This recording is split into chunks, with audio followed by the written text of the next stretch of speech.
Salut și bine v-am găsit pe canalul FV Vlog. Acest clip va fi unul suplimentar în cazul primului episod cu realizarea practică al unui montaj basculant astabil, cel de față. Și anume, aș dori să măsor practic acest kit cu un osciloscop. Vom măsura semnalul pe colectorul fiecărui tranzistor în parte, apoi pe baza fiecărui tranzistor în parte.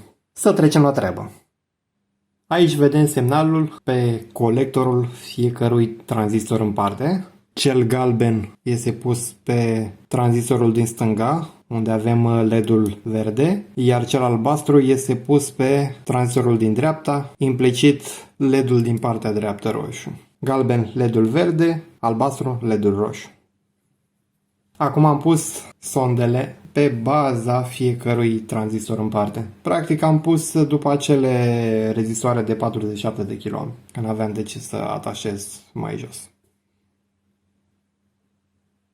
Cam mai să termin acest clip, unul suplimentar, unde am afișat semnalul produs de un montaj basculant astabil. Dacă v-a plăcut, nu uitați, vă rog, de butonul like, să vă abonați dacă nu ați făcut-o deja și vă aștept pe data viitoare. Toate cele bune, la revedere!